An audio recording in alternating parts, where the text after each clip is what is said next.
I'm responsible for all program development at Saab Engineering. I will be here trying to give you some insight about the all-new 94X, about the development, and some highlights during the development process. I myself had the lead in the United States to lead this program and the development of it.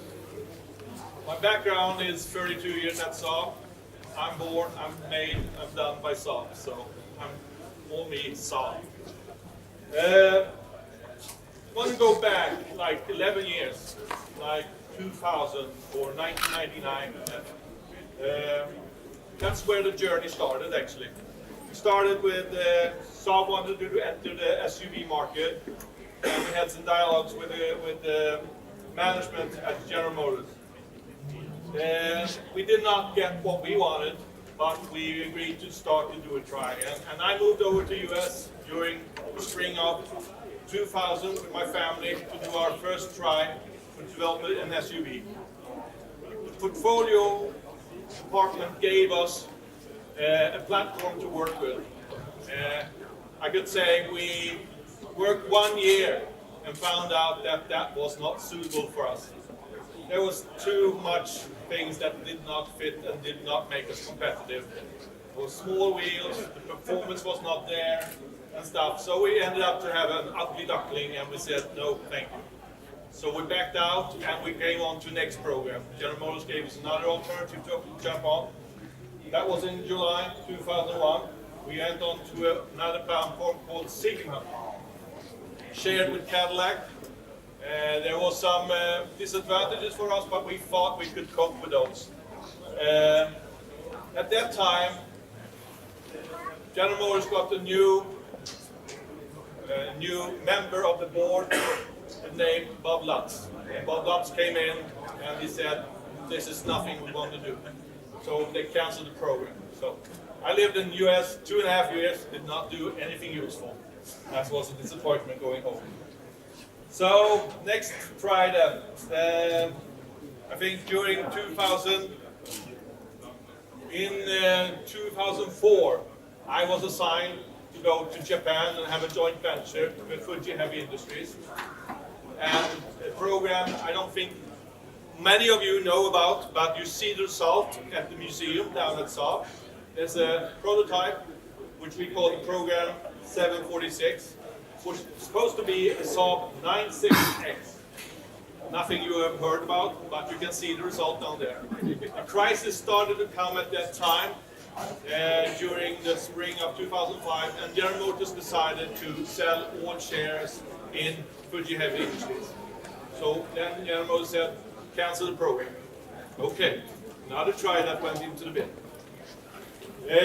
Then they gave us a replacement, and I also got that assignment to do that, and that was the program 360. That actually, some of those programs, some of those vehicles came over to Europe, but that was not under the Saab name. It was 97X. That was mainly done for the US market, and it was a badge engineering job, so to say, very quick. And so Saab engineers did a good work. We did a good work on the chassis on it, even though it was a truck platform. But that was not what we wanted. So, leading into the fall of 2004, when we finally got General Motors to listen to us and get serious about it. So we started a study on the 94X. And being along and doing these tries, we gave input that we understood doing something ourselves will never happen inside General Motors. So we aligned ourselves with Cadillac and said, if we do something together, we can do something good. And one very important thing was that if we do this right, we should do it together with 2 months apart in the development, and we can get synergies that will make both brands happy. So we wanted to do an SUV crossover, right, with a car-like handling. That was very important for us. We wanted to do a global program Saab, it was very important to be global, for we've always been global and we want to have a global offer. We wanted to go after, Saab wanted to go after the BMW X3, and Cadillac wanted to go after the Lexus 350. So those two came, those two we use as a benchmark in everything we did when we went along during the development. The quietness of the RX 350 was primarily what we were looking for at the Lexus. We were looking at the utility and the vehicle dynamics from the BMW X3. The power cubes from the beginning, and maybe you don't know that, but from the beginning there were two gasoline engines, which we ended up, which we see here today as well, 265 V6 and the 300 turbocharged V6. But there was also in the program a diesel with 190 horsepower, which one is installed in the 9.5 today. Also a brand new V6 diesel, 250 horsepower, 550 newton meters. So the program had everything you could ask for. It had front-wheel drive, cross-wheel drive, manual transmission, automatic transmission, big wheels. We had a global electrical architecture, which we share with the 9.5. And we wanted to do, from a safety performance, we wanted to score the highest values to be among the best. Why did we call it 94X? We wanted to place this product on the market. Someone would say, why doesn't it call 95X? Well, we wanted to place it somewhere between the X3 and this X5. We want to give an X5 offer and X3 price. So that's the positioning of it. We wanted to give a very valuable offer out there. That's why the name 94X. We had everything in the program to win.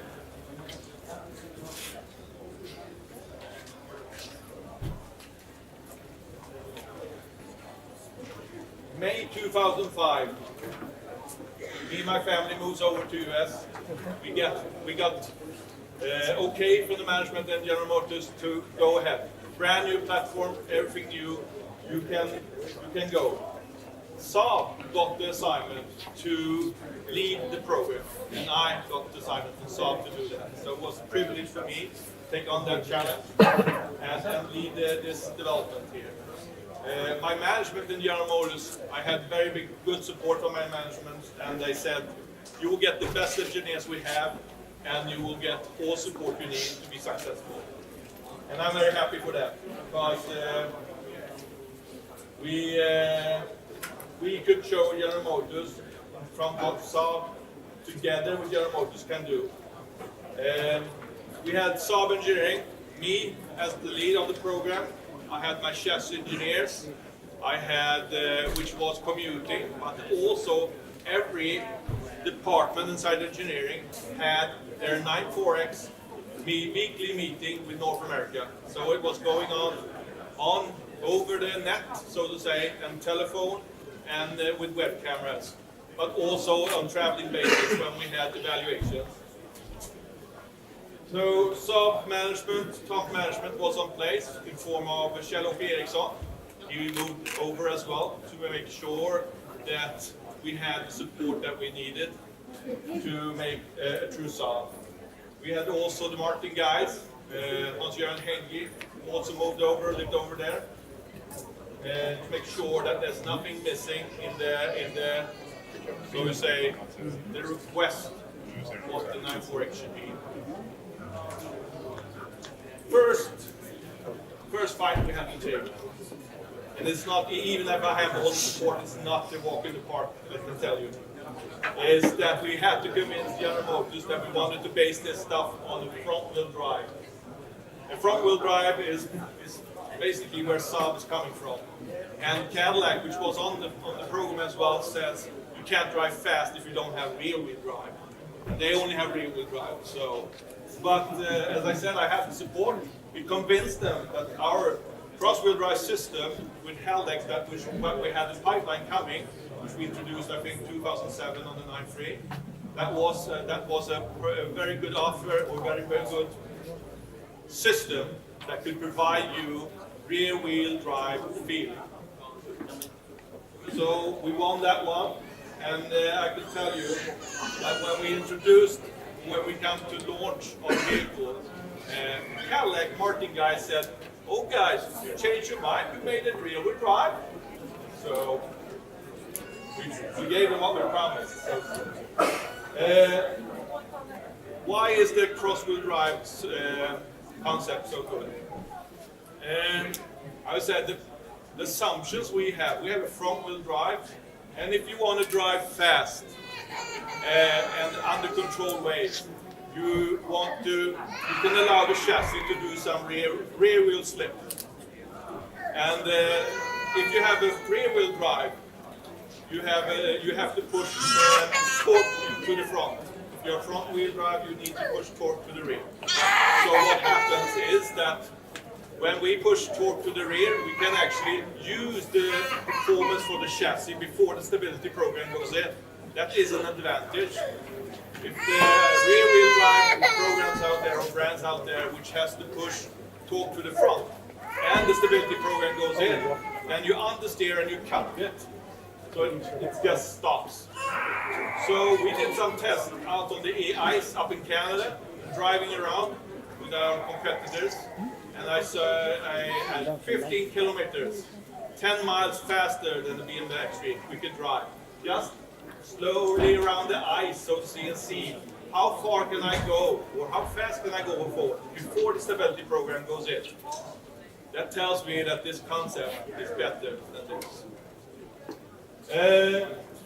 I had an advantage, I would say. Without that, I think it would be much harder. We had shared systems with the sister vehicle that was developed in Europe, the 9.5. We had the common electrical architecture, infotainment system, navigation, instruments, a lot of switches are shared together, which I did not need to focus on because I knew they will be Saab. They would support the Saab brand, so to say. The whole organization at home in Trollhättan was working with us. So they were just to make sure I integrated them into the 9.4X. Together with PEPs, passive entry, passive start, which is the 9.5 as well. We have the same seat structure, very important. We have the same outer handles. The rear drive module from Haldex is the same. Engine transmission, the 2.8 turbo was the home for the engineering of Trollhättan for that engine with AC Warner transmission. So I felt very comfortable having that. So when it came to these systems, my major job was make sure that we integrated those systems so they work properly into this architecture. When it comes to styling or design, I would say the theme is from Trollhättan and the studio here. But the design development and the aero development was made in the US together with my engineers over there and the design studio over there. There's a lot of things taking on details that we have to be on the place. Right here, this one going now. It was many nights spent in the tunnel to get the aerodynamics down. It's the CX value is 0.38, and when it comes to the rear end, because it's very important, has been very important for Saab always to have stability in the rear end and have pressure on the rear wheels. There has been other brands that has not been so successful because of their shape, and what happens is in high speeds you flip.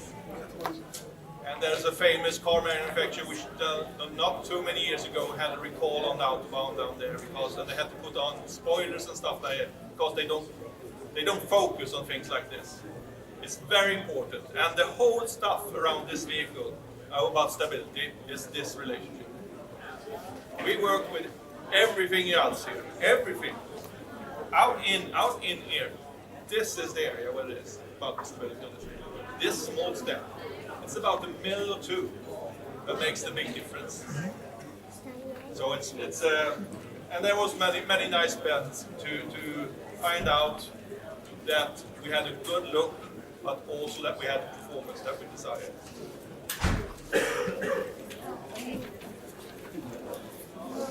From the beginning, one of the desires was to focus on utility. We wanted to have an offer out there that really was with focus on utility. So we looked everywhere. We went over the car to be very. Utility is to be practical, useful, so to say. We're glad that we managed to have a dual tier door trim here. And you can have stuff up here. You can have stuff down here. You can have also, there is some scouting down here. You can have a 0.5 liter bottle, fits in there. We have dual cup holders in the middle with, which is a dual tier floor. That means you can press a button here, and then you get the dual depth. And we do that to be able to provide flexibility, but accommodate requirements or needs that Europe has contra US models. We wanted to get in the continental. It's important to have 1 liter water bottle to be able to get it down there. But it's also practical in the US because the super size is pretty large cup as well, and then you can just press a button and then you get the dual depth there. And when you don't need the dual depth and you want to have just a normal latte, which you can buy in Sweden, which is not a super size, then you fold down that floor and it works with that as well. We have in the glove box.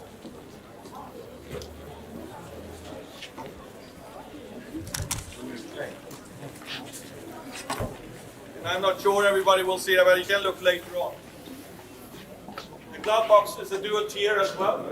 It has a shelf in the middle, so you can put your owner's manual on the bottom, and then you can put 4 bottles of water, whatever you desire, in the top.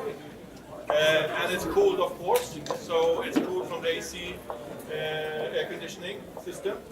So, which is also practical, that there is space for your documents, but there's also space for water. Water is necessary for a lot of people. So, let's see, where am I here?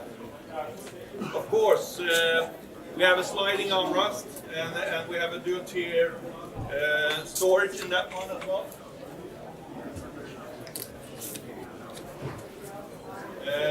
We also have storage in the bottom, in the rear. So you can put CD, this and stuff like that. The rear seat is reclinable. So we have 3 positions. Depending on how you like to have it come. Of course, we have also introduced the U-Rail, which was introduced on the 9.5 sedan, which will also be in the 9.5 combi, Sport Combi. We wanted to do something special about the storage under the floor.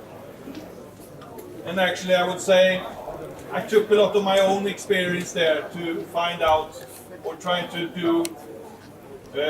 Find out what we wanted to do. I said, I want this vehicle to support the daily life. When you go to a grocery store, it should be easy it should support you. I had experience of putting my groceries in the trunk and coming home seeing that the onions and the potatoes was all over the place, mixed. So I said, so what we did actually, we divided it in 2 departments.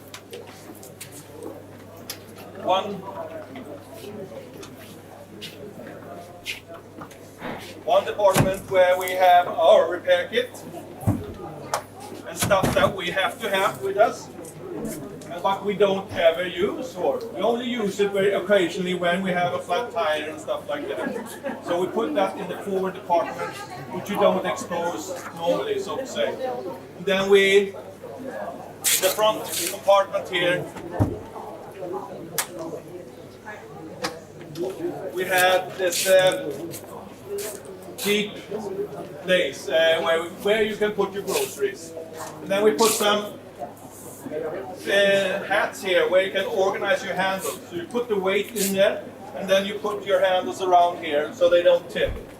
That means that they are in place when you go from the supermarket, and when you come home, you can just easily lose it, and everything is in place, and you don't need to be pissed because the groceries is all over the car. Which is good, because then it's more time for life. Of course, together with power liftgate, makes things easy. It's easy to, everyday shopping will become much easier, which is important.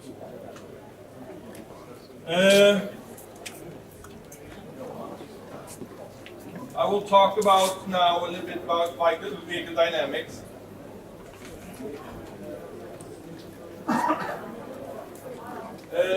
When it comes to the chassis,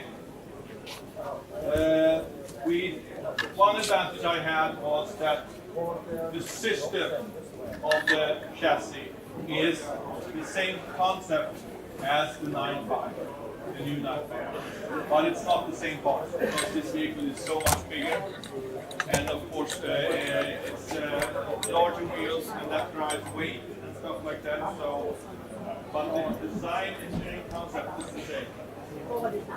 But one of the most important things for a good behavior of the vehicle for Saab, which is priority, is stiffness, lateral stiffness, chassis, body together. And I will tell you a story about it. I tried to get my engineers in Trollhättan here to give me numbers. I need numbers. Give me numbers on stiffness, on lateral stiffness. And I said, you know, that car is so much bigger, so we don't really know which number we should give you.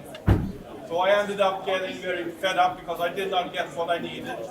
So I took my engineers out to the test track in the US, and we stood around this stuff, and I said to the guys, you know, if this is going to work, I need to get the stiffest you ever done and double it. Okay, sir, they said. You mean really stiff then? Yes. So it was a very simple way of trying to communicate it, but I had to tell them that they were to do something that they never done before from that perspective, so to say. So, and as we got it in there, we had the aim to do that from the beginning. We could optimize everything so it doesn't get too heavy and all that stuff. Why is that so important? To drive a Saab, it should be very easy to drive a Saab. When we have the marketing guys, they always do the twist of sportiness, fast and all that stuff. But for normal people like me, it should be easy to place the vehicle on the road. That is what it's all about, the Saab. When it's easy to place the vehicle on the road, it is relaxing. When it's relaxing, you don't get tired. When you don't get tired, it's suddenly very fun to drive. It's about getting the forces into the chassis, into the body, and into you through the seat structure. You don't know what's happening, but you experience it like it's nice to drive this vehicle. Something that, so it's very predictable. A Saab should be very predictable. We did not need to compromise here anything. That's why we can also provide excellent NVH, also noise isolation to roid noise and stuff like that. So this is the best of two worlds, and it's fantastic. Together with, of course, the seating position, we have sliding armrest, we have telescope and rake, which typically you don't find in a truck in the US. That's the system that we take with us from a car.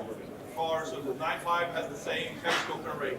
Normally, in an SUV or truck, they have only tilt, so to say. But it is to provide excellent driving position that we have this in there. Also, one very important thing is that the steering gear, of course, if we did not want to be weak anywhere, and this is one of those fights I had to take with purchasing, and that was to get a precision steering gear from ZF. And we won that battle, so we have a ZF steering gear which stands for precision. Variable effort steering is also provided here, which means it's light and nice on the parking lot, but gives you feeling from the road as you go up during the speeds. It simply feels like a Saab. The cross-wheel drive comes with standard ELSD, limited slip differential, electronic control, which is the Haldex concept, which we have on the 9.5 as well, which is fantastic.